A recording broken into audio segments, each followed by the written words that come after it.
Welcome to the Dungeon Boiz podcast. You're listening to our first campaign, Stardust Echoes, episode 9. My name is Justine, and I will be your dungeon master for this campaign. Now let's go ahead and introduce the bullies, who are stoked because they got to go up to level 3 this episode. Tell us about your subclass, boys. Hi, I'm Harland. I am playing Valen, the Winged Tiefling Warlock, and fun day today. We all hit level 3. So for my subclass that I picked Pact of the Tome. Yeah, basically it allows me to pick 3 cantrips from any other class that I can use at any time, and it doesn't go against anything else. Hey guys, it's me, Lindsay. Coming at you live, playing Six, the Tabaxi Rogue, and my subclass that I picked is the Phantom of the Opera, and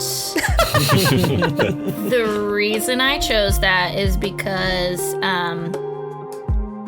Girl Six has she's died a lot, so having a subclass that is pretty familiar with death and such felt like a good canon fit.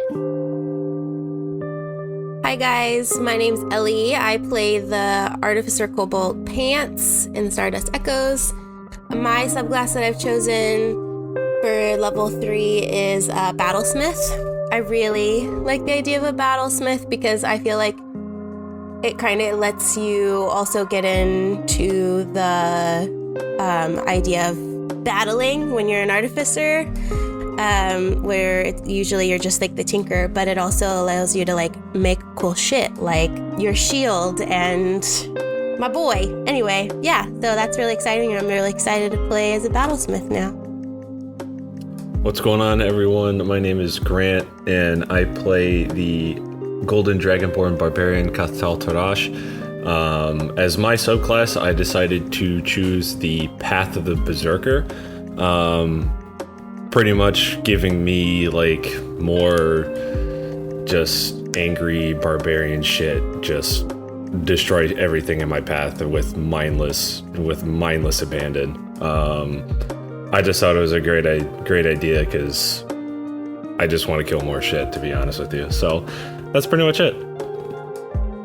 Hi, I'm Anthony. I play Grayson Cato, the half-elf ranger on the Stardust Echoes campaign for the Dungeon Boiz.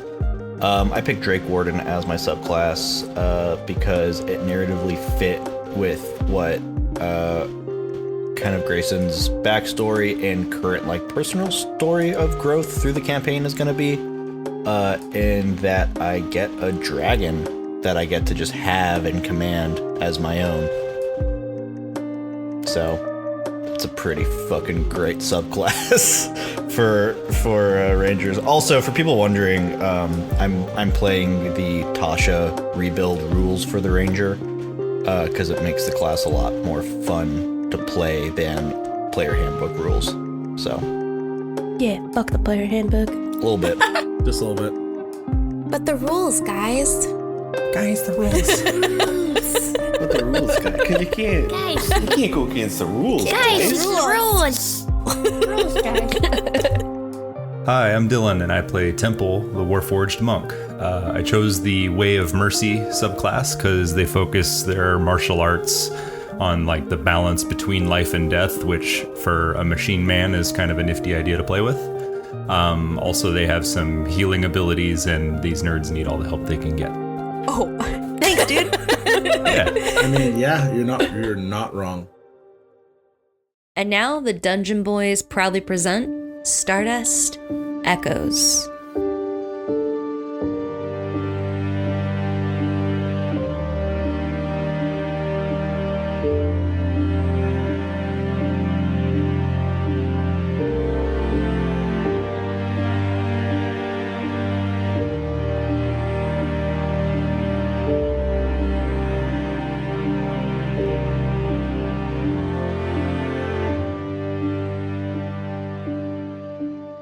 Last episode, the crew of the Ripple came face to face with the Smiley Gang pirates. Tensions were high, but after a butter explosion from Pants, wellly articulated threats from Temple, and clever deals proposed from Grayson, the team walked away with their lives. But not before the captain, Phantom, warned her old associate Six that she knew what Valen's stone was, and that Six should be careful. The truth of Terowin's father came into light, and the troubled half-elf turned to Torash for comfort. The Dragonborn protected and carried her, and now the crew has headed back to their ship for a much-needed rest. Through a break in the trees, you see your ship, and it's glowing with kind of this semi-shield around it. And systems that you knew to be broken and in need of repair seem to now be functioning. And it's pretty obvious that Jigalda has been doing like a ton of repairs and just self-repairing and working while you've been away. So I think the team collectively takes this big sigh of relief. But as you weave through the swamp and start to get closer to your ship, you see this huge hulking exosuit, really similar to what you guys are all currently wearing, walk out, heavy footsteps stomping towards you.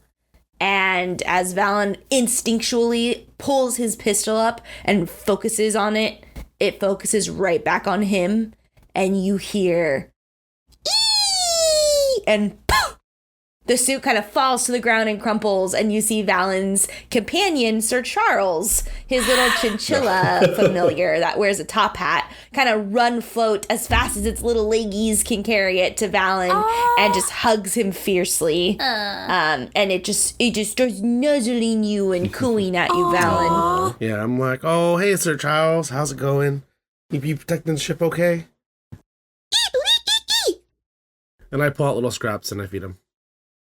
He nimbles on it. As he looks down, he goes, ooh, jumps on the ground, looks at it in front of Jean, and then poof, turns into another hellhound puppy and goes, ha! And play bows to try to do it with in front of Jean. Who's your good babies? Who's good babies? And then starts going back to the ship for you to follow. I follow on the ship. Valen, welcome back. Jigalda, how you doing? Quite well. Can we get an update on repairs? Yes, I have done quite a good job, if I do say so myself. And I do, because I'm 300 years old.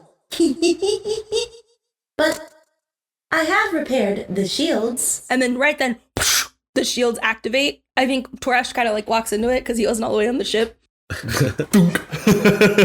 Oh, my apologies on that, Torash. And then she goes, I also have repaired the replicators temporarily. And a steaming thing of soup comes up, but as you look at it, it has ice cubes in it. So it's not like technically like prepared, but she's trying her best.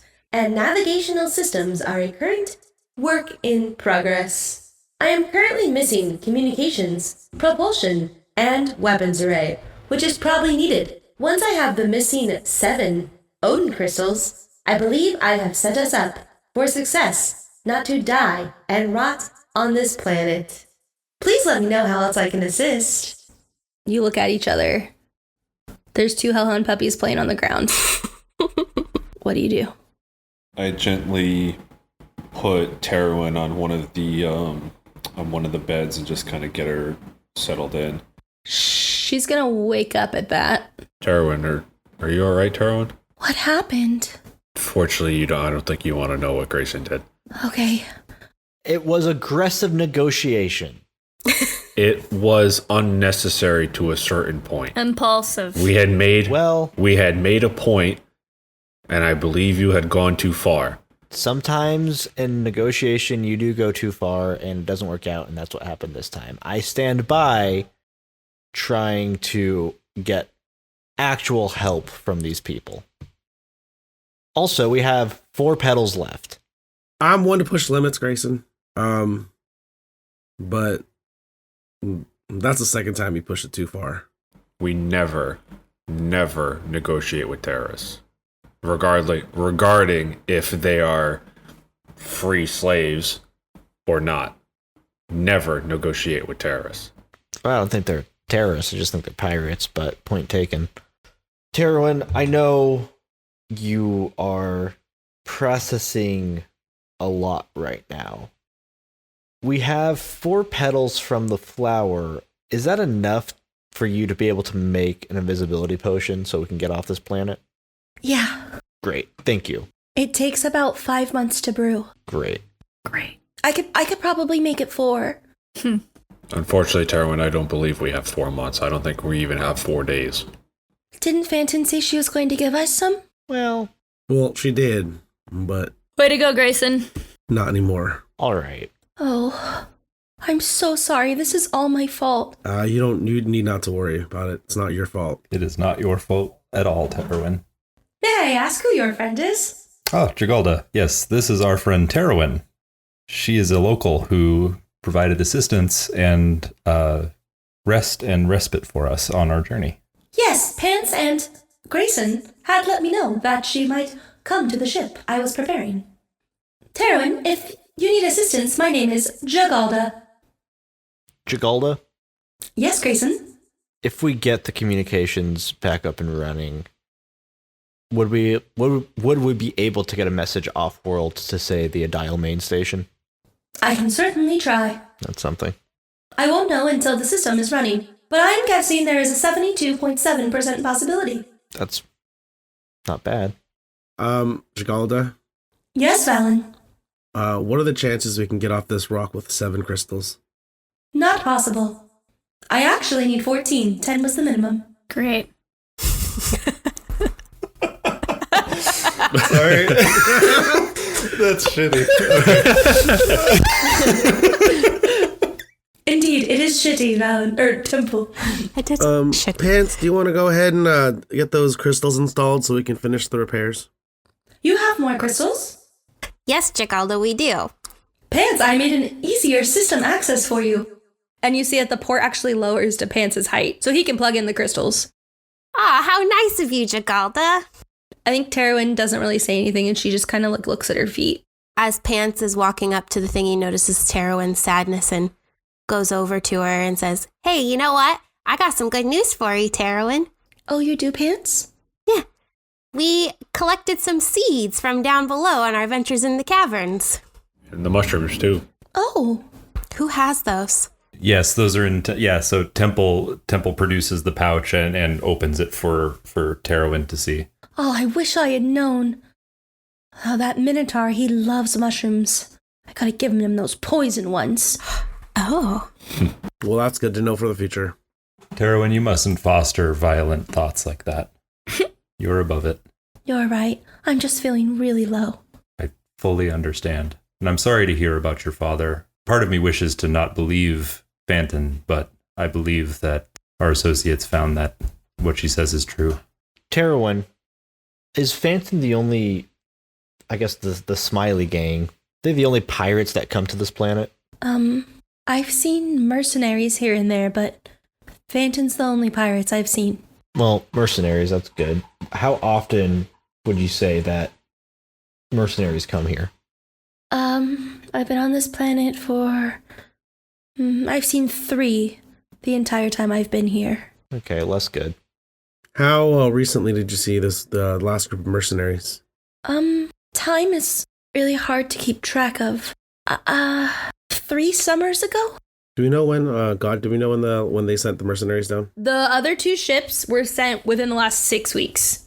Okay. So I'm just trying to correlate whether or not the mercenaries landed near here. Because then if there's any, spare parts, we can... Well, and that's exactly what I'm thinking, Valen. If we can find the wreckage of the other 2 ships, or even if they are wrecked or not, we can salvage the parts. Be better to do that than try to mine for them again. Another option is one that I've taken advantage of multiple times, is using a communications array to call out into the jungle and hope that friendly other comes and helps. I don't mean to interrupt your conversation, Temple. May I assist in this? Could we rearrange the Odin crystals to get communications back online and call out into the void and hope that someone answers?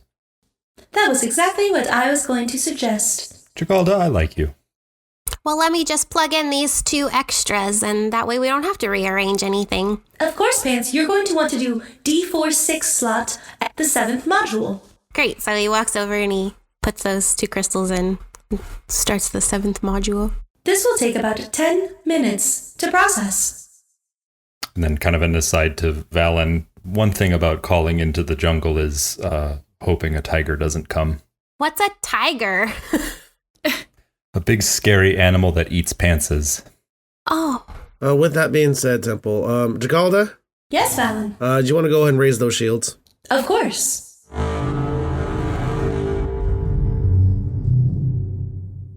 And about 15 feet away from the ship, it's kind of staticky, like it might be like faulty, but there's a big shield that pops up. That's better than nothing. Carowin, the mercenaries you've seen come here over the course of your tenure on this planet, how did they leave? Did they leave with invisibility potion that you made, or did they leave by some other means? I never gave anyone invisibility except Phantom. And yet they were able to leave? Yes, but I mean, I know that my potion isn't the only one on the black market. Phantom sold over 100 of the potions I've made. Okay. But I'm not sure. I don't even know if they made it off. I just saw them. They could have died. Sure. Jagalda, Yes, Grayson. do you have any information on the flight path of the last 2 missions to this planet from the Council? Yes, I do. The flight path was the same as yours, and then we lost... Communications was lost when they entered the lower atmosphere, but I can give you an approximate trajectory. I would love that, thank you. That will take 1 minute. I am operating on low efficiency. Please forgive me. 1 minute is perfectly acceptable, thank you, Jagalda. Terwin, what is it about this potion, the invisibility potion, that takes 5 months to make? Pants, I'm going to be honest. I can't really think right now. I've got a lot on my mind. Well, that's okay. I promise I can try to do it in 4. That's okay. You want to cuddle? Do you want some magic mushrooms? Well, as it stands right now, we have a couple of things we need to do. 1, we need to get that tracker anyway, which is here on the planet. 2, find the wreckage of those other 2 ships and see if we can salvage some Odin crystals or anything else. And 3, figure out how to get past the Space Leviathan. Split the party. Do we have, is there a scanner on the ship that's active, or is that not activated right now? Is Valen asking Jagalda? No, this is Arlen asking God. Yeah, so there would be like that's up right now, she said. Is that up? Okay. It's like a detection device. Jagalda?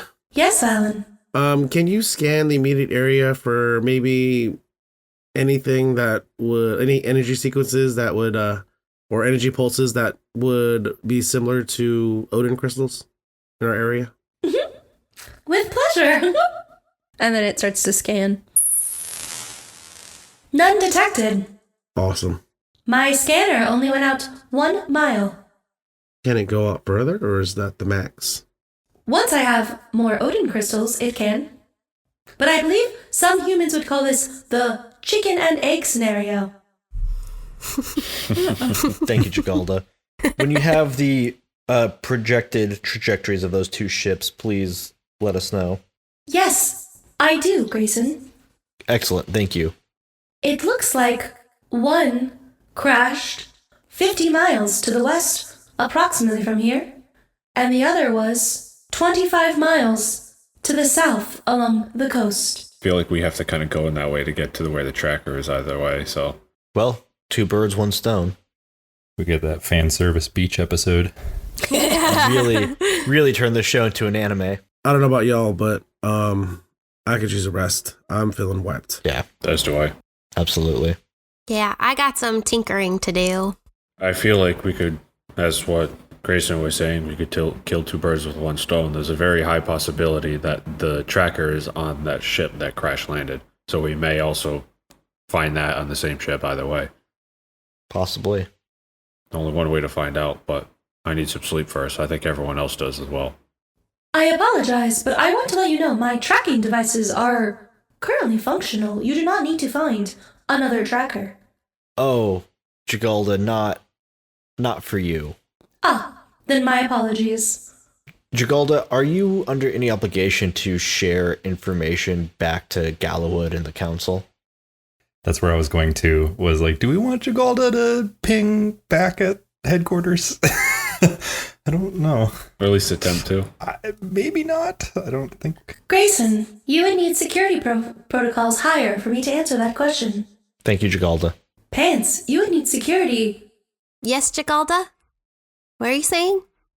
If you change the security protocols, you could probably get her to say something. Pants, the security protocols are not high enough for me to answer that question. So Pants stands up and it's like, I kind of get what you're saying, Jagalda, and he cracks his knuckles and goes over to the computer. Let me take a whack at this. So I'm going to say for you to change security protocols, it would take a few hours of work, but you could probably do it with your intelligence and being a tinker. At that point, she goes, I am ready to project a communication. Temple, would you like me to project one? I just imagine that the Optimus Prime in the Transformers movie just yelling out into the void with his message. This is this is Optimus Prime. All messages go out to Autobots. There's Optimus all Prime. Autobots assemble. That's all I imagine is this voice going out and booming into the ether. Amazing. Yeah, Temple looks to the others and, kind of, steps up and says, Jagalda, are you ready to record my message? Yes. And a small, tiny microphone comes down and turns red. Temple turns and faces the microphone, and he begins to relay the data on their coordinates and ship status. During his brief SOS of their situation, he states that their ship, the Ripple, is in need of repairs. If repairs are not possible, a transportation escort of 7 passengers, or even if someone could spare Odin crystals. As the transmission ends out into the void, the crew of the Ripple turn towards one another and make eye contact. There are too many words, and yet not enough, for what they have gone through since landing on this planet. Terwin, leaning lightly against Torash, slightly snores. Valen plays with Inferno Jones and Sir Charles in his hellhound puppy form. Six makes eye contact with Valen, grabs Inferno Jones, and crawls into the top storage rafters of the ship with sleepy eyes. Pants, yawning loudly, showing his big teeth, plops into his explosives box, and Temple sits calmly at the base of the box, eyes beginning to glow as he enters his sentry mode. Grayson makes his way to the chief security officer's quarters and lays upon his bunk. And Torash, after gently moving Terwin to a more comfortable bed, takes his seat in the pilot's chair. All in their separate spaces, the team starts to reflect and record their personal ship logs for the second time. Pilot's log, Terrant 19, 4999 LL. I couldn't even tell you how many hours have passed since we landed on the surface of this planet. It seems like weeks, but I think it's only been 2 days, maybe 3. We have unearthed a lot of things on this planet that none of us even knew existed, and I don't know what to make of it. It's a lot of information for me to comprehend and to try and fit into this little message here. I know as this group goes on that we will grow stronger, not only physically, but as a friendship. And I hope that that friendship comes to a point where we can be undefeatable. I want to complete this goal without losing a life. I personally don't want to see anyone that I know of lose theirs, and I certainly don't want to lose mine. However, I will say this: if it does come to a point where one of us must sacrifice ourselves to reach the end goal, I will not hesitate to put my life first. I hope anyone who finds this I am not alive. Just remember what I said. I hope to get home to my family. We got a long road ahead of us. This is the pilot signing off. Hi, Mom. It's me, Pants. Remember when I told you we crash landed on Terran 19? Well, yeah, still here. But I have been learning lots of new magic and making lots of friends and learning lots of, different tinkering things. Speaking of tinkering, I've been putting the gem you gave me to good use. It's called the Fidget Project, and he's gonna be awesome. Well, that's it. Say hi to those bastards back home and wish them well for me. And I love you lots. I hope we can see each other again soon. Love you, Mom. Bye. Grayson's log. There's a devil in my head and a devil in the group with us. Valen is duplicitous. Six has seen it, at the very least. I don't know what he's hiding, but it's something and he's lying about it, and that makes me nervous. I'll put him in the ground before he puts one of us in the ground or damns this mission. Although I might be the one who's damning this mission, the way things are going.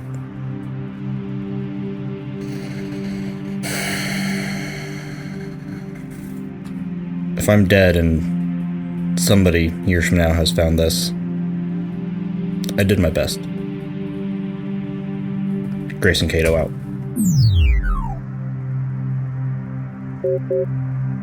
Dear Diary, I got a baby. Ew, gross, not that kind of baby. I got a puppy. A hellhound puppy. And I couldn't be a more proud mama.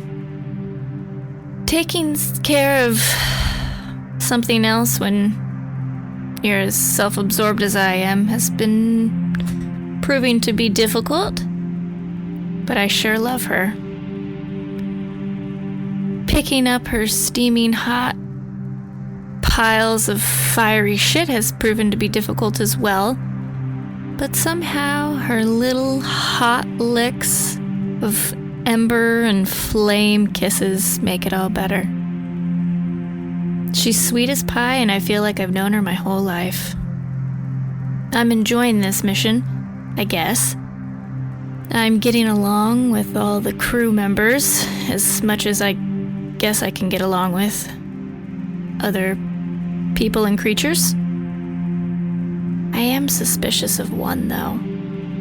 The tiefling. The winged tiefling.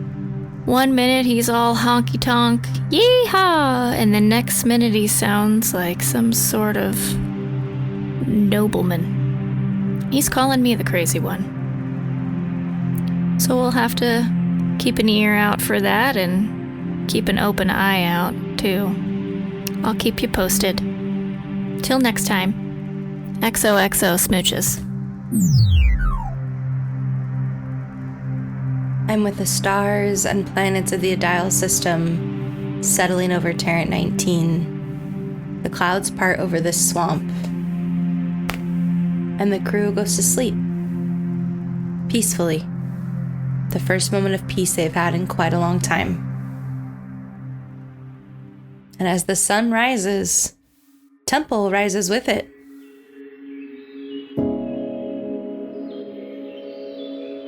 Temple leaves the ship and his busy companions to explore the swamp. He finds a large boulder on the shore of a green pool not far from the ship and gazes at the opaque water. He unties his master's mask from his waist and looks at it for a time. Temple then pulls out his recording device to add to the mission's logs. Begin recording. The nature of our mission has changed, but I think someone may still find these logs to be beneficial. I find myself troubled in a way I have never experienced before. I have walked this path for decades. I have both preserved life and ushered in death in accordance with our pillars. But since I met my companions, I have felt more anger, sadness, excitement, fear, and loathing in these past days than the entire elapsed time since Master Gaman set me on the path of mercy. How can I achieve nothingness if somethingness grips me so tightly? How can I be the ferryman between life and death if I am drowning in their waters? Master Gaman would say, "The next message you need is always right where you are." Perhaps it is necessary for me to drown. Perhaps I need to immerse myself in somethingness to fully grasp what it means to serve others in the nothingness between life and death. I am glad Grayson cannot hear me. He would give a deep sigh and roll his eyes, and Pants would likely start dancing again. Yes, I will continue down the path of mercy as I am, though I will not wear Gaman's mask until I weather this storm. I will begin practice of the hands of healing and harm, and I will search for reagents on our journey so that I may brew the tea of rest. Yes, I think I will stay out here for a while and meditate. End recording. Just then, Temple notices the flapping of wings above his head. But as he looks up between the trees, in the mist of the swamp, he shrugs it off to a bird, or perhaps a bat. Temple finishes his meditations, climbs off the rock, and goes back inside. Sitting at the foot of Pants' box, he enters his sentry mode once again, not knowing that the wings that he heard flapping were those of Valen's, as Valen makes his way deep in the swamp to reflect on thoughts of his own. I am awoken from my sleep to this pain in my left hand and notice that the crystal is slowly pulsating. So I roll out of my cot, grab my cup, and fill it for whatever passes for coffee on the ship. I step out, so now is as good a time as any to figure out what the hell is going on with this crystal. As I step off the ship, I notice the crystal is pulling me away, almost as if someone has grabbed my hand and is pulling me out into the swamp. And then I can feel it. I can feel it calling to me, whispering, "Come closer." As I hear that voice, a thought overwhelms me, and I am overtaken by a memory I'd almost forgotten. It was many years ago. I was still a young apprentice. I was out exploring, as always, being followed by Sir Charles, my gift from my master. He told me it was a gift, but in actuality it was just basically a leash of an infinite length to keep tabs on me and report back on what I did outside of my training. I went by a near cave system to explore and just get away from all that. This was the first time I felt that sensation, as if I was being pulled towards something powerful. As I got deeper into the cave, the pull got stronger, pulling me left, then right, and then left again. My pacing got faster, and the next thing you know, I'm in a full dash through the cave. Excitement fills the air as Sir Charles is on my shoulder, and I see a clearing, and the last thing I see is a flash of green, and then there's nothing. I then awake to my master standing above me, staring at me with such disdain and disappointment. As he turns to walk away, I'm able to mutter 2 words, "Thank you." To which he replied, "It's not me you should be thanking." The pain in Valen's hand leads him deep into the swamp as he thinks of the time Sir Charles led him out of that cave system and saved his life, and their friendship began. As he winds through the swamp waters, he sees an old, crumbling ruin of what might have been a home in this once thriving planet. His archaeologist gaze quickly assesses the building, how old it is, what it's made of, and how it still stands after thousands of years, and his wings tingle with the presence of magic, despite the roots and mangled vines tearing it apart. The swamp has taken over whatever this was, but as the dawn starts to rise and the sun's rays peek between the mist and trees, Valen steps forward and sees this ruin in a new light. Valen, go ahead and roll investigation. Okay. That's a 4. Okay, so you see this big giant ruin. You have no idea the origin of this. You know, Terrant 19 wasn't really a part of your archaeological studies, but you do see the glinting blue of a hilt. Okay. And as you go to reach down, though, Sir Charles starts to make that noise. Sir Charles, you put him on your finger, and he transforms to a foot-by-foot, almost like shimmering, glowy blob of your patron Lilith's face. And she stares at you. Lilith, Valen? can you explain to me what is going on here? What do you know that I don't know? That would fill so many novels, Valen, and I simply don't have the time. What I would still like to know is why I'm waiting to hear from you when it's been days on end. Let's just say we had a run-in with an associate of yours. She lifts her eyebrows at you, I believe you're familiar with Tareth. and she kind of like leans back almost, like in shock that you would bring up Tareth. What of him? Why is he here? What fool's errand are you sending me on? Tareth was never a part of my original plans, but it definitely makes things more interesting. Well, I'd say. What did he want from you, Valen? Well, not from me, but from one of my crewmates. He's asking for a favor, and has cursed one of my shipmates. Which crew member? Grayson Cato, the Dragon Rider. Yes, I'm aware of the half-elf's family line. Keep close tabs on him and report his movements back to me. Well, I mean, isn't that what I'm doing now in general? The last time you questioned me like that, I seem to remember it not turning out the best for you. Yes. Do not lose focus, Valen. You are simply there to observe and report to me. And if you see any artifacts, they are mine. And yes, and that is the plan, but we haven't had any time to explore anything. What have you been doing for days then? We've been marooned here. We have no crystals to get off this planet. We are sent in circles around searching for this beacon that I know nothing about, that we just found out has, let's just say, consequences that are of no concern.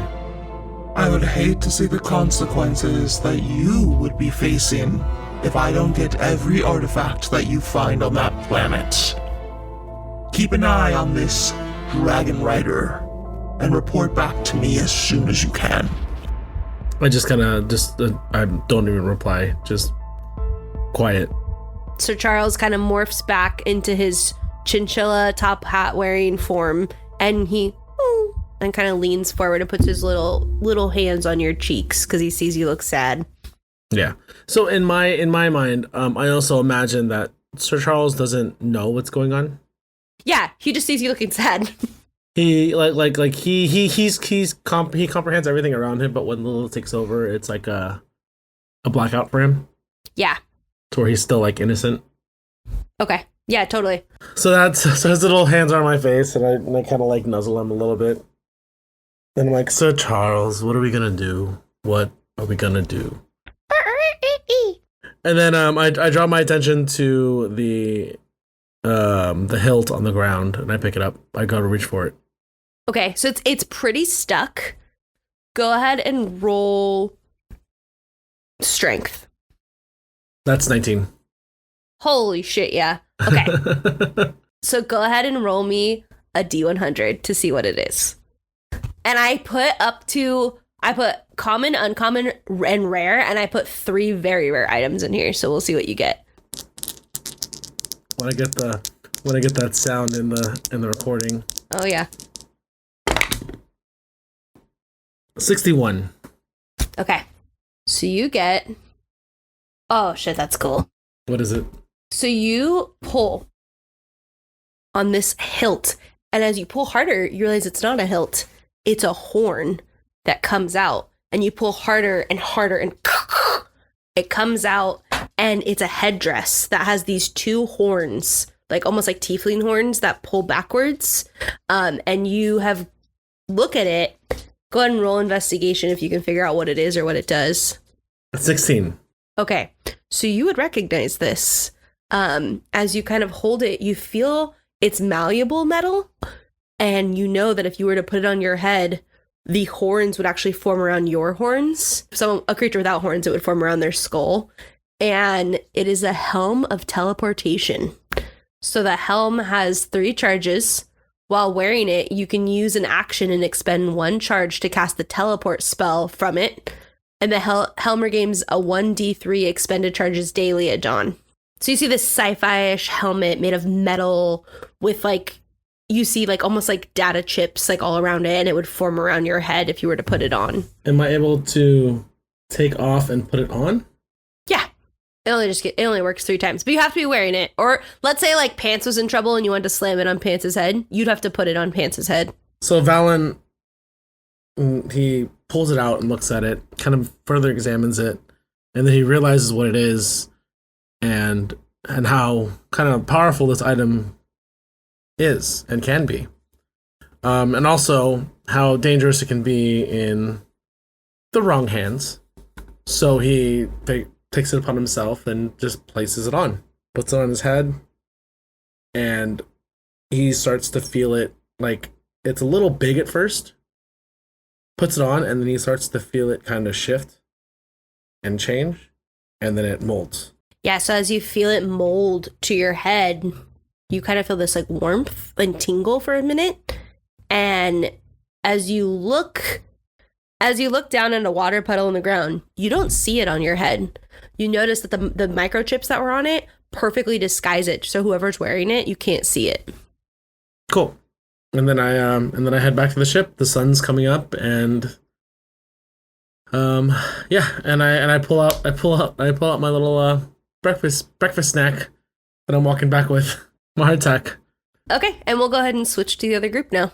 And everyone roll a d20 for me. Oh boy. We're gonna see who wakes up first. Oh, okay, that's good. Pants rolled a 16. Temple rolled a 6. Grayson rolled a 14. Toresh rolled a 4. 6 rolled a 3. Okay, so I'm gonna go in opposite order for this one. So 6, you wake up first. Amazing. The ship is quiet. There's no one around. Do you want to do anything? So I want to do some like kitty yawns and stretches. Maybe give my bedpost or whatever wood is readily available, give that a little scritchum. And then I'm going to give my hellhound puppy a kiss on her little noggin and ask her if you want to go for a walk? Do you want to go for a little walk?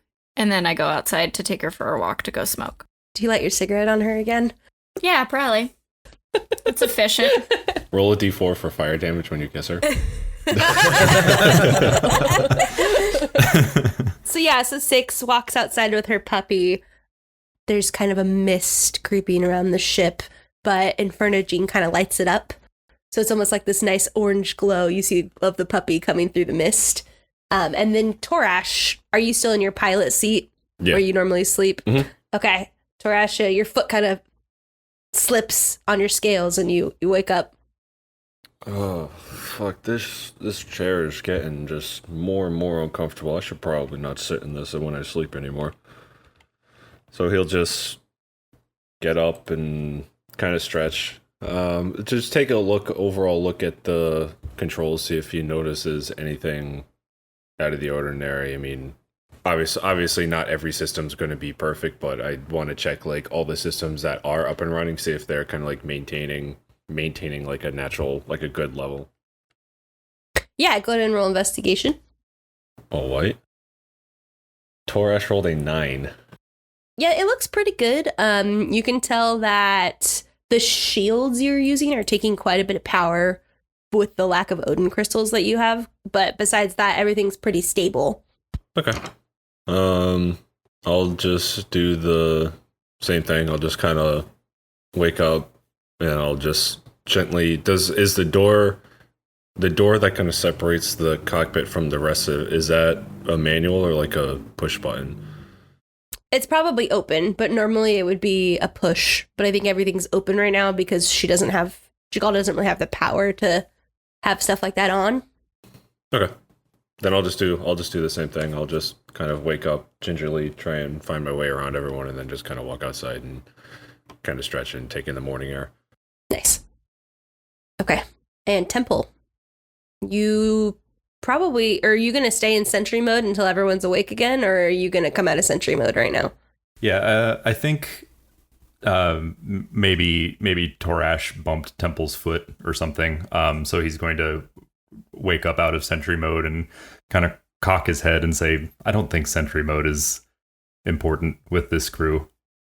I got a lot of grief last time that I stayed asleep until 6 was up, and I don't want to do this. He's just like muttering to himself. So he stands up, does like, he kind of stretches too, but he does like a full like back bend, like a weirdly flexible, like almost folding in half backwards bend, and then snaps upright. And then some robo yoga. Robo yoga. Yeah, it's like staying limber even though you can't not be limber.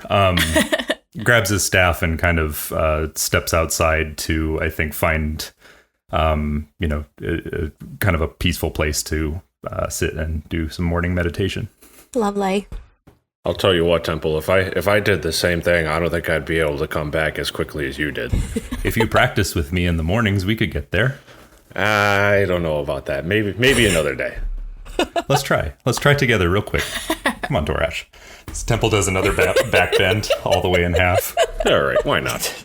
Temple's bending Rodriguez. He's just going to take Torash and snap his head in half to try to get him into that pose. I'll attempt to stretch back, but I'm not nearly going to try and go as far. You just hear the old man creaks. Old man creaks and old man noises. That's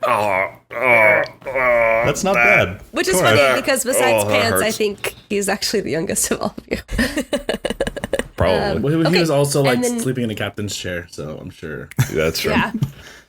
And then Grayson, you wake up, half the group's gone outside. What do you do? Well, we have bunks in the ship, right? You do. There's rooms. Yeah, I'm sleeping in one of them. And there's like rooms, like little siloed with a door. Yeah, there's like little, there's little like alcoves. I think all the doors are slightly cracked open because, like I said, she doesn't have the locking mechanisms ready. Okay. But it's enough privacy that someone would have to like really look in and be like, hello, if they wanted to disturb you. I wake up and kind of come out and look around and seeing that half the crew's gone. I kind of panic, grab my rifle, and just kind of run out the hangar bay door and just kind of like look around to see what the fuck happened. And you see a Warforged and a Dragonborn doing stretches, a cat smoking with a little fire dog, and I think that's it so far. Yeah. I kind of like sigh in relief and just kind of lean my rifle against like the side of the ship and just sit down on like the little ramp to get onto the ship and just kind of take in the morning air and eat like freeze-dried military food that I have on my person. Yeah. and just kind of like let myself wake up and come down from that mini adrenaline spike. Nice. Okay. And Pants? Actually, Pants has kind of been awake the whole night. He comes out of the ship and you hear, as he's walking out, you hear this little mechanical flip,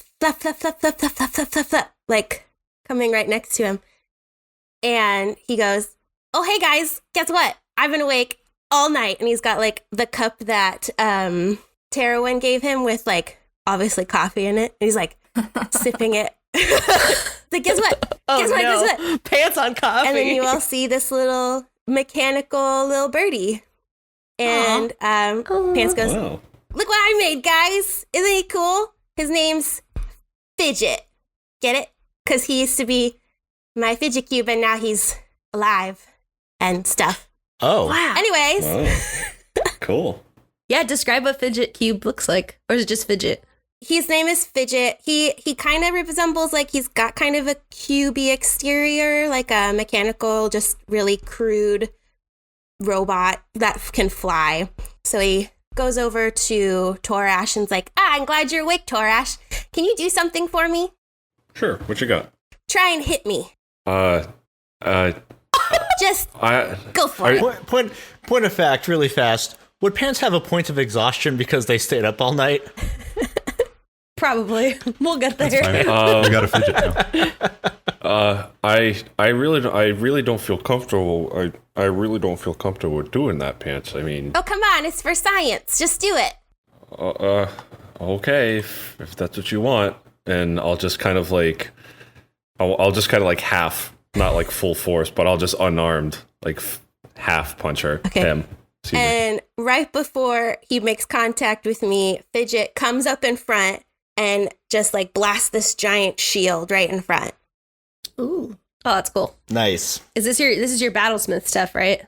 Yeah, he's my Steel Defender. And he's not as big as a Steel Defender is usually portrayed, but he'll get there. It's just right now he's kind of like a mix between a homunculus and a Steel Defender kind of thing. So he's got the shield, and it can be any size I want him to be, but eventually he'll get bigger. But for now, he's just... That's awesome. He's made from all kinds of stuff. This is his first level of his Pokemon evolution. He's my first evolution. He will get better and bigger. I'm imagining it's like the mechanical owl from the original Clash of the Titans movie. That's That's what I exactly said. what Remember Dylan said. It's more like Corviknight. Yeah. Oh, Corviknight. Okay. He's like a Yeah. baby Or Corviknight. going to be Corviknight, Yeah. yeah. Cute. Gotcha. All right, gotcha. so his shield and Torash hits it. Wow, that's very impressive, Pants. That's remarkable. That'll definitely come in handy for you. Oh, yeah. Especially since I'm not very strong. And so this will really protect me, hopefully. But isn't he cute? Ellie, point of just like for Anthony's knowledge, is that like the shield spell? Yeah, that's how I'm just making him defend Cool. me, essentially. That's like his one action that he has. Hell yeah. So I think I might just do that as my shield spell as well, because I also have that, but that's kind of what all the Steel Defender's for. It's just That's awesome. Nice. I see you put the Warforged parts to good use, Pants. Great work. And Temple sticks a finger out to scratch under the bird's beak. Oh yeah, did you notice the fine details? He's also made out of that Sam robot, because I thought he was really hard to destroy and blow up, so I thought that'd be a really good one. I'm surprised you were able to find any pieces in the crater that we created. Oh, just little things like his feet and... You do like your feet, don't you? Oh, yeah. And then Infernagene starts barking. Ruff, ruff, ruff. And you see hopping through the mist is a little Sir Charles, and Valen actually walks out from the swamp. So he wasn't in the ship. So Valen, you walk up and the whole crew's outside, and you see this little fidgety cube bird making a shield. I don't think anyone but Six, Grayson, and Infernagene have noticed you, but no one else has. Okay. I'm just gonna kind of leisurely walk up. I'm gonna have like a cup of coffee with me. Basically walking around, like just taking a stroll, sipping coffee, kind of hanging out. Sir Charles is like running around me, kind of thing, like doing his thing. And I'll just walk up. I'm like, hey y'all, how's it going? Early morning walk, Valen? Yeah. After yesterday was hard to sleep, so kind of woke up a few hours ago. Insight check. Roll it. Natural 20. It should be a contested. Yeah, you can do... If you're telling the truth, roll persuasion. If you're lying, roll deception. Wow, that was terrible. Grayson rolled a 10. Grayson is still waking up. I rolled a nat 20. Let's go. So that's 24. Hell yeah. Okay, Grayson, not only do you believe him, but you're like, maybe I should walk in the morning. Yeah, sure. You're inspired. Inspired. I kind of look at him, still kind of like blinking and waking up, and just wordlessly offer him some of the food I'm eating. Yeah, I grab a piece of it. I grab some of it. I'm like, thanks. Which really is just like a it's very hard to chew like protein bar that's like it's like one of those nature's own granola bars but made out of like super processed protein, like hardtack. Pretty like hardtack, yeah. Just take a bite out of it and it just all just crumbles into a billion pieces. Basically, yeah. Lap it up off the ground. Yeah, I'll take some of that and I'll eat it too. I'm like, oh, thanks, Grayson. Roll for stomach ache. I'm just kidding. roll for mouth Roll damage. for indigestion. Indigestion. Roll for TMJ. What's the AC of your teeth? What's the So the sun's come up quite a bit. There's like the god rays coming down through the swamp.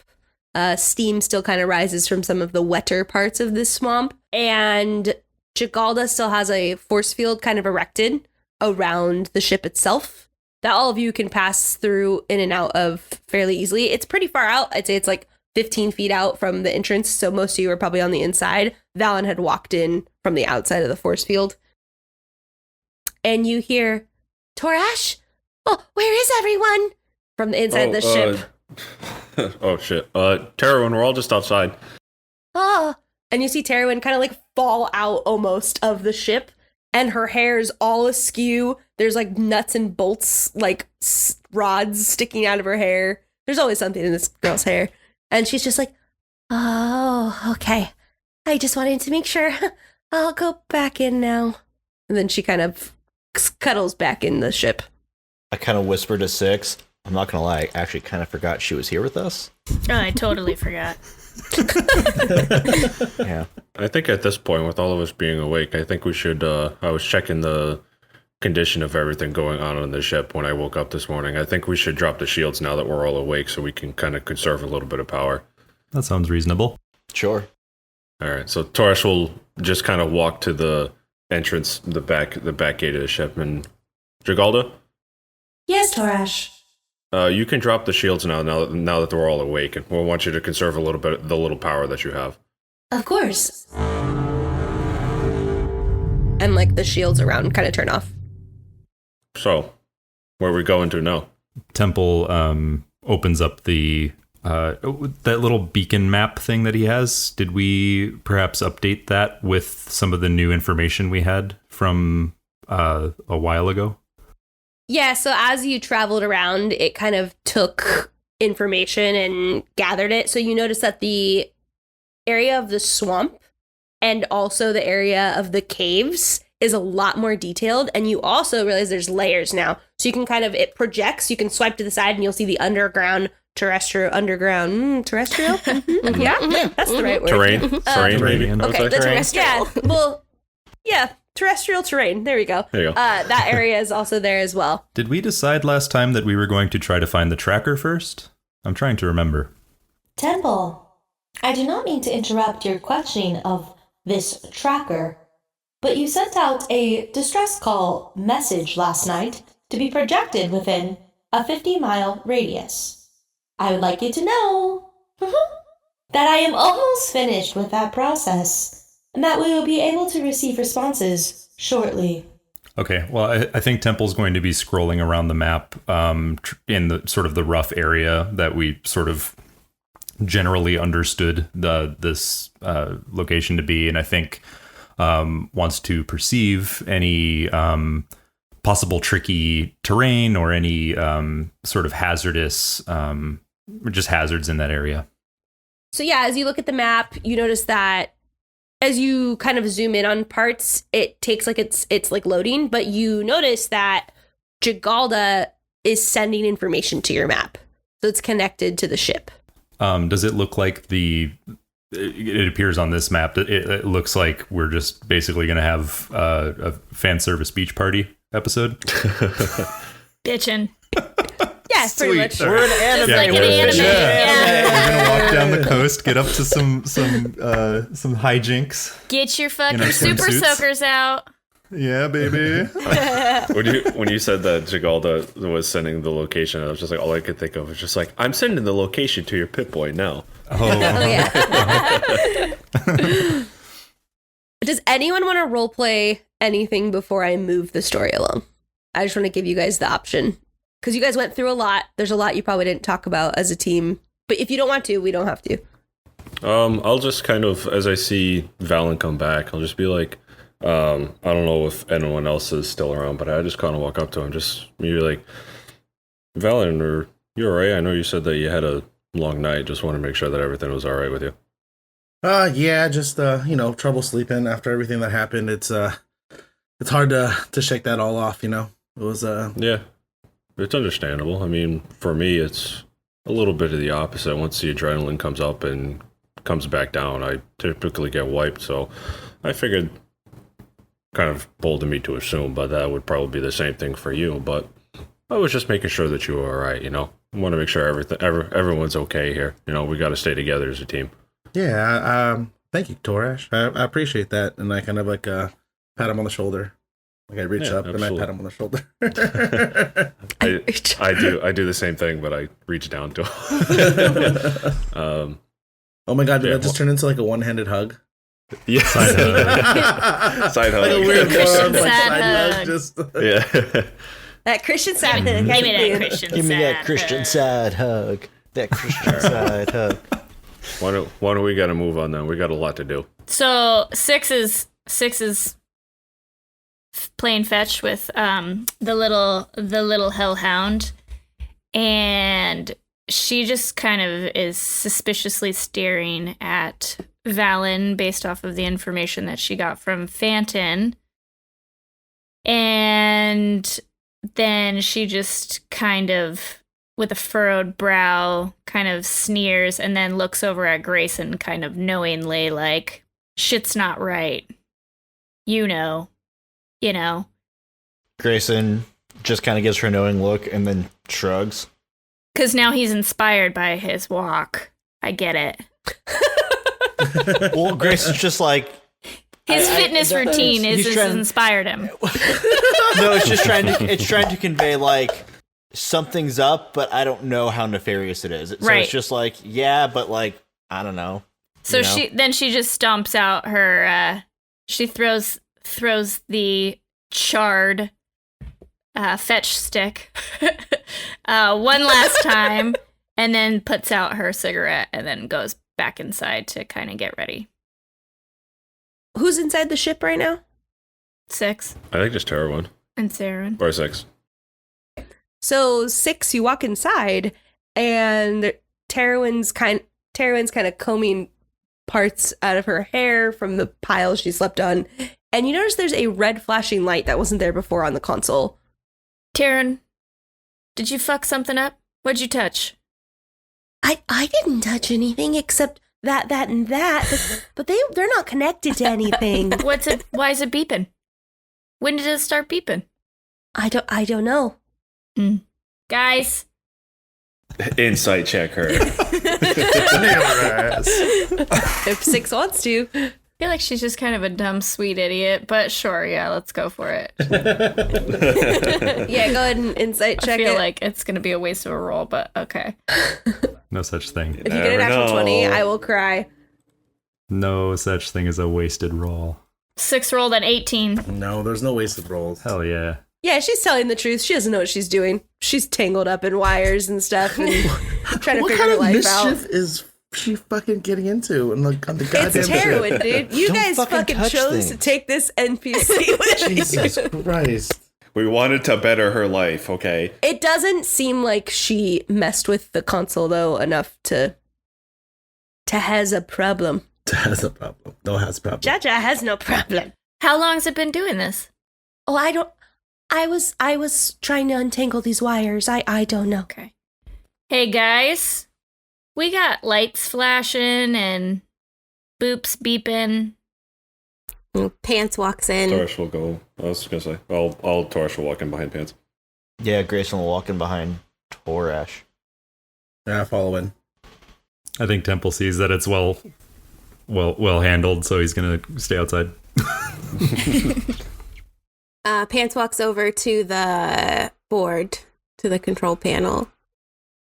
And I'm assuming that the flashing light is someone replied to our beacon message, maybe? Yeah, you can ask Jagalda if you'd like. Hey, Jagalda, what's this flashing light here? It seems someone has replied to Temple's message. Oh, great. And he pushes the button.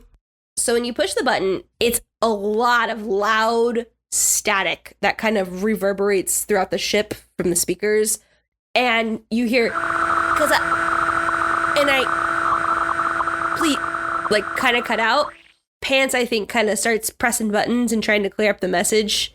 And then you hear, Ship 17ZR. I repeat, ZR on classified mission to Planet 19. We are waterlogged and cannot send assistance. Crashed off the eastern coast of the main continent. I repeat, classified. Would you like me to repeat the message? No. Maybe Temple should hear this. Can someone come and get him? Go and get him. I'll walk out and grab Temple. I'm like, Temple, Sorry. we might have a problem. Houston, we have a problem. Temple gets up from his meditation stump and wanders inside after Valen. What did I miss? Well, and he just pushes the button again. Ship 17ZR, blah, blah, blah. I'll post it. Sweet. I was really hoping she was going to say it again. I was like, yeah, just repeat it one more time. If you would like to replay this message, +6. You can now reply to this message. All right. It looks like we are having a beach party. Woo! You would all remember that that's also the area that you had learned where the tracker is. Mm-hmm. Cool. From the cannon. Jagalda, Yes, Grayson. how long ago did this ship get sent to Tarrant 19? The ship we're currently on? No. No, the one that Oh. we just got the distress message Oh. for. I was like, I don't know, a couple of days ago. Ship 17ZR was sent to Tarrant 19 23 days ago. Oh. They've been here for 23 days, huh? How did we not come across these people yet? They've been here for that long. Well, they probably stuck close to their ship and didn't go traveling out too far. I have to imagine. They're probably ready for a beach party. Mm-hmm. Jagalda, Yes, Valen. what was this message just sent, or are we just picking this up? Is there like a timestamp on this to let us know when it was sent? Unfortunately, the message is so damaged. Jagalda's hard, sorry. Because I have to sound like really robot-y. Okay. Unfortunately, this message is so damaged and komboobatalized that there's no timestamp attached. Well, Did you say komboobatalized? Yep, that's a word. Jagalda. Jagalda. Komboobatalized. Steve and I know that's not a real word, Jagalda. I take certain liberties, Pants, with my speech. It's fair. Komboobatalized is a word. But I'm gonna tell you this, Jagalda. Even if that was a word, it sounded very fancy to me. Thank you, Torash. I love that you fucking started over to birth komboobatalized. Wait. so whatever the fuck it was. I literally, as a moment, was like, you know what? Jagalda says stupid shit all the time. It doesn't matter. So You're like, I need to sound like a Wanted a very clean take. just like articulate robot.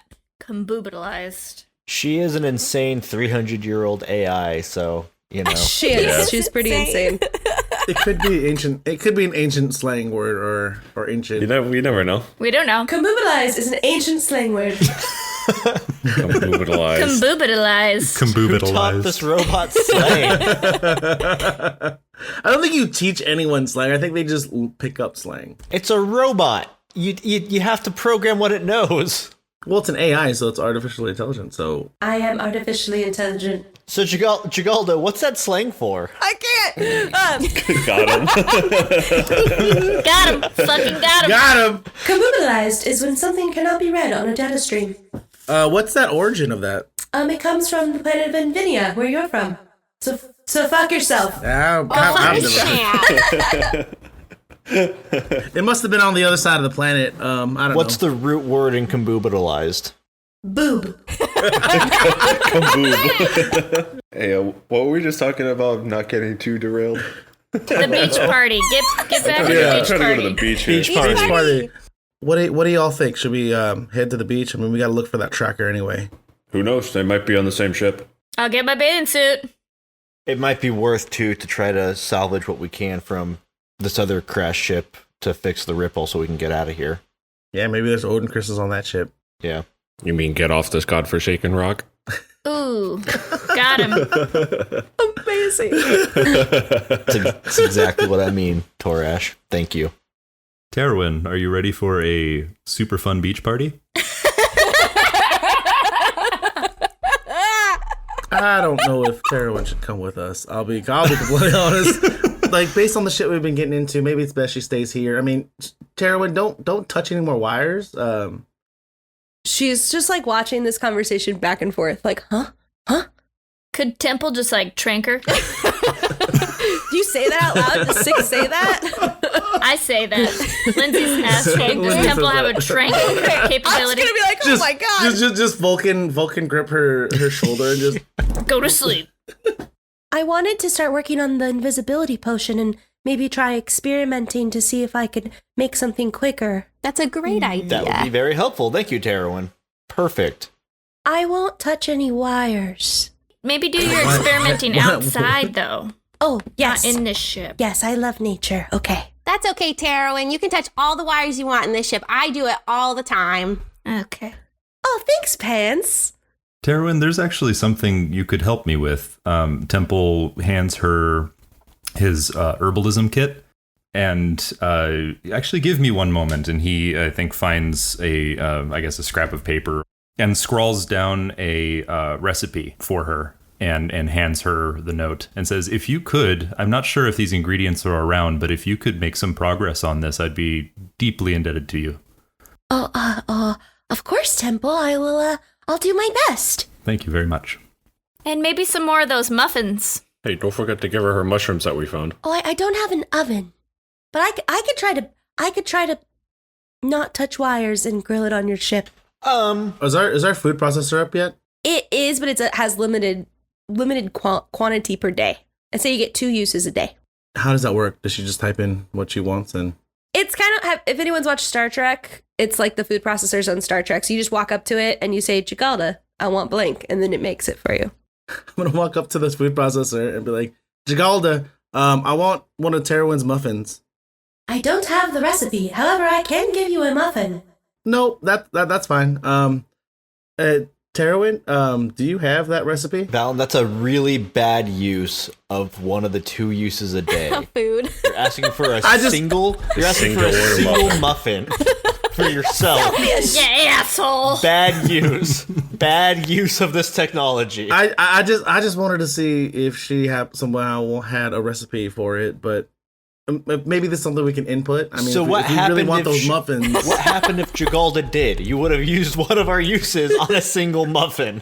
Yeah, and it would have been delicious.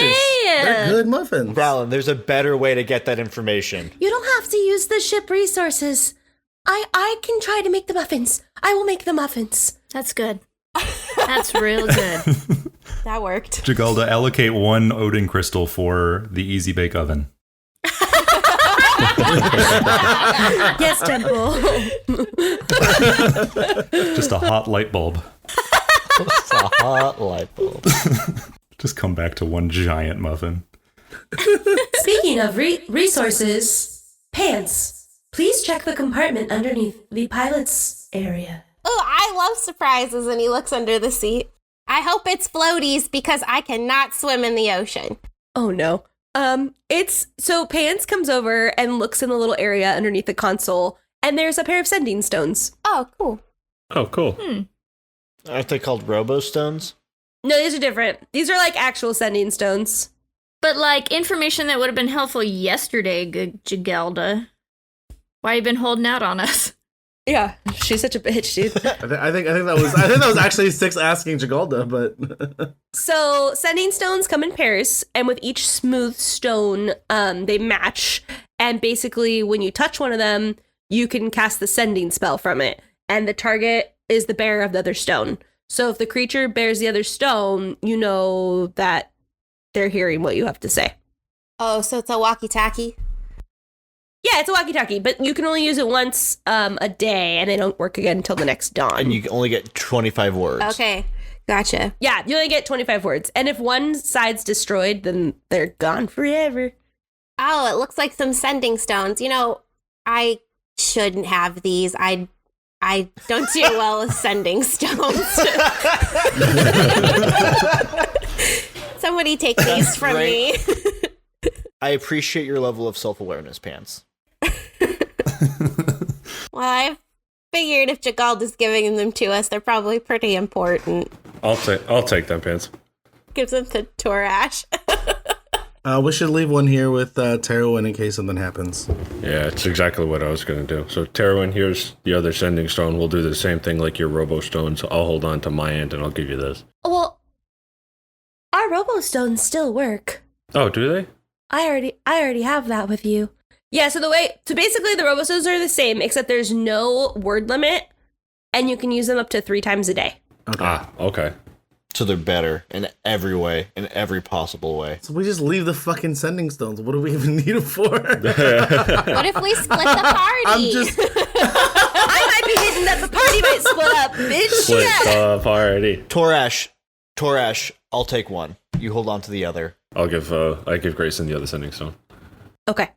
Well, let's get this show on the road. I want to go to the beach. Oh, hey, Jagalda, do you got any those arm floaties? Because I don't really swim very well. Would you like me to create arm floaties? Yeah. Can they be blue? I will do my best. Great. The replicator goes off, and instead of a piece of food, arm floaties come out. They look like blue cupcakes. Jagalda, in the event of a water landing, do we have flotation devices that we could take with us? There are 2 rafts on board. Oh, fuck yeah. Are they pick-upable? Raft party. Do our seat bottoms like double as like a flotation device? Like on even the most basic cheap airline in the real world? This is an advanced technology ship, so the ship itself would float. It knows how to use technology for that. However, let's say you guys had landed a mile off the coast. That's what the rafts are for, to transport you. Gotcha. So there are 2 rafts if you would like the rafts. Are they compressed down to a carryable size? Yeah, they're like a foot by a foot. Cool. All right. Yeah, Temple takes one of them. Pants puts on his arm floaties and takes a sneaky little bite out of one of them. That one will no longer float. But okay. Sure it will. You get a hole in the inflatable. It looks like this. You bite it and you hear and air deflates out of both. But if they were made out of cake, once she fucking hit the water, they were gonna just disintegrate and she was gonna drown anyway. No, they looked like cake. They weren't made out of cake. I was only impressed they're made out of cake. Someone led me astray on here. I was ready for a fun, cheeky snack. Jagalda, make her another one. How about there's actual frosting on it and you can have some frosting and I'll keep them plated for you. Just lick it off. What is this hellish world we are creating together? Yeah. This lore is It's the insane. beach episode, guys. Yeah, it's right. It's the fan service episode. I think next episode is the beach episode. I think this is the episode getting to the beach episode. Okay, couple of things. One, does 6 takes Inferno Jones? Yes. Okay. I'm not leaving my precious puppy with fucking dum-dum McGee over there. You're taking your fire puppy to the beach. Okay. I'm gonna tie her up away from the ocean. I'll leave Fidget because he also will listen to my friends and stuff. So I'll leave Fidget here. Plus, he's mechanical, so. Okay. You're gonna leave your defender? Yeah. Yeah, I would take it with you. You should take the Okay, defender. I'll take Fidget. I don't know. I just feel bad for Terwin. That's true. No, I'll take Fidget. Terran's okay. And then last, does Valen take his familiar Sir Charles, the top hat wearing chinchilla? No, I turn to Sir Charles and I'm like, Sir Charles, you know what to do. And his ears like perk up. And he like nods. And he jumps off my shoulder. And he runs and finds that little mech suit and jumps in. Oh my god, that is adorable. You see this mech suit come and come up, and then a big bing, and its thumb goes up like a thumbs up. That's amazing. And so you gather your supplies and make your way towards the coast by the guidance of Temple's map slightly glowing. The team walks through the swamp and notices the water slowly but surely become clearer and less of it. The vines and trees thin and the dirt turns into sand. You eventually see waves crashing upon the eastern coast. You turn south by the guidance of the map and traverse towards the distress call and also the alleged location of the canyon's tracker. Now, to your left, you look out and see the coast of Tarrant 19, and it is a sight of true beauty. Crystal teal waters splash upon tan, sandy shores. Crabgrass with pink flowers sit in bunches every few feet, and huge rock structures protrude out of the water. Some of the rock structures are about a mile out, while others sit very close to the shore. And you see gulls and winged reptiles fly above and perch on the scrubby plant life growing upon them. Some reach as high as 500 feet, while others are low and have giant arches you can walk through and have waves splashing through these holes. These unique rock formations dot and line the entire coast. To your right, there are bushes and gnarled trees that lead to hills and rolling grasslands. You as a team walk as the sun moves overhead along the white sandy beaches for a few hours. Inferno Jones chasing gulls and crabs, while Fidget soars ahead, the sun glinting off his metallic cubey body. After about an hour more, you see a very large rock location ahead with a group of sea caves sitting beside a cliff a little bit farther out. Wild horses run along the shore and play, but as they see you approach, they dart into the shrubs and disappear. As you get closer, you notice that the large rock formation is quite bigger. And as you look, eyes straining against the sun, you realize this isn't a rock formation at all. It is a huge military ship that has crashed and sticks straight up out of the water on its side. It sits about 100 feet off the coast in the water, and steam billows from portholes near the top as the water calmly laps against it. It's all Titanic. So it's huge. It's easily 10 times the size of the Ripple. We could spend a lot of time in there if we wanted to explore it. Yep. We could. So we're searching for the source of the distress beacon. And the source of the distress beacon is coming from that ship. And you're all just standing there, kind of look out. You're all standing on this brim of the sand, looking out into the ocean and seeing this ship. Any signs, aside from the horses, any signs of life, of inhabitants of the ship, perhaps like doors blown out or any sort of evidence that people came or went? Roll perception for me. Temple rolled a 15.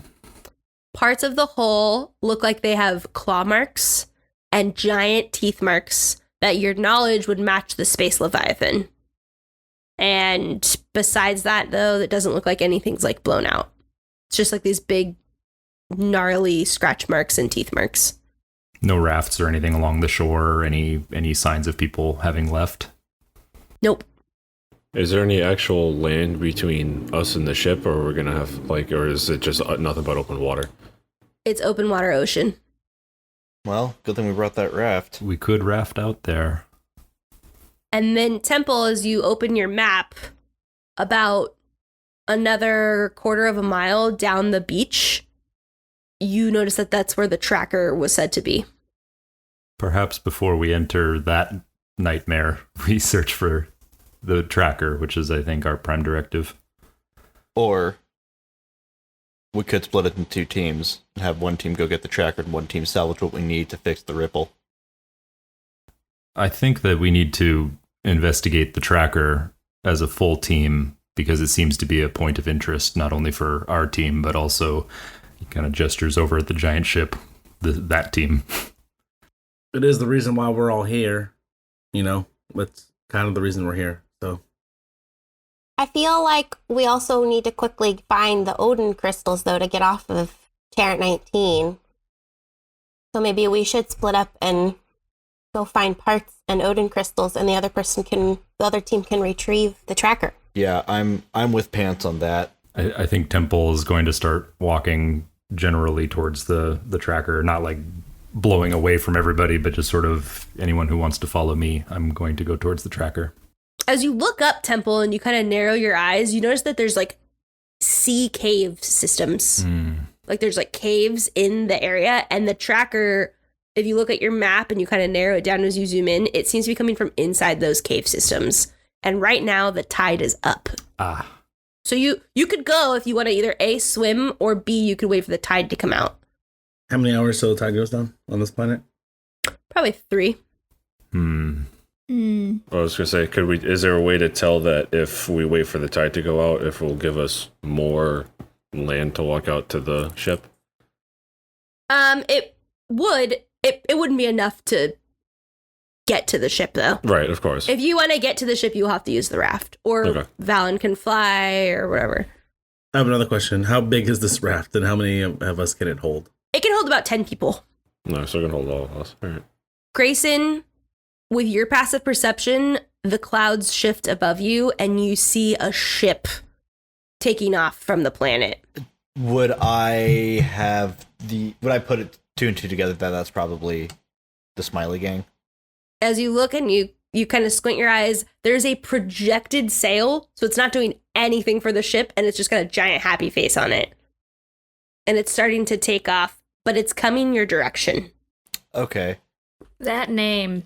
Yeah, the Smiley Gang. It's very One Piece. I look up and I say, well, Phanton's coming this way. Goddamn, Phantom. I'll get my grease ready again. Can we avoid negotiating with them this time? I think they don't want anything to do with us at this point. I hope not. Yeah, and right then, you just shoo, and it starts going, the ship goes higher and higher, and then it turns invisible. Oh, shit. And it goes through the atmosphere. So they've officially left the planet. They are classy. Pants, myself, and whomever else would like to go with us, we'll go towards this wreckage, and whoever wants to go with Temple down to retrieve the tracker can do that. We can all meet up back here on the shoreline. My heavy metal ass isn't going to do well swimming, so I'll stick with you guys for now. But we do need to prioritize the tracker after we explore the ship. Maybe the tide will be out by the time we're all done. So we're all going to the ship then? I did it. I made you not split up. Split up. Yeah, let's head to the ship. Temple pulls out the raft, I think pulls the ripcord on it and kind of tosses it into the shallows and sees what happens. And I think that is where we're going to end the session. Oh, man. Damn! Yay. Yay. Woo! Thanks for joining our beach party episode. If you ever want to catch the episodes earlier than release date, we do offer them earlier on our Patreon. You can check us out at patreon.com/the Dungeon Boiz. We really appreciate you giving us a listen. You can find us on most social media. We're at the Dungeon Boiz for some fun art, thoughts of both the players and the characters on what happened during the episode, and join the Dungeon Boiz community. We hope you have a phenomenal next 2 weeks, and we'll catch you on the next episode.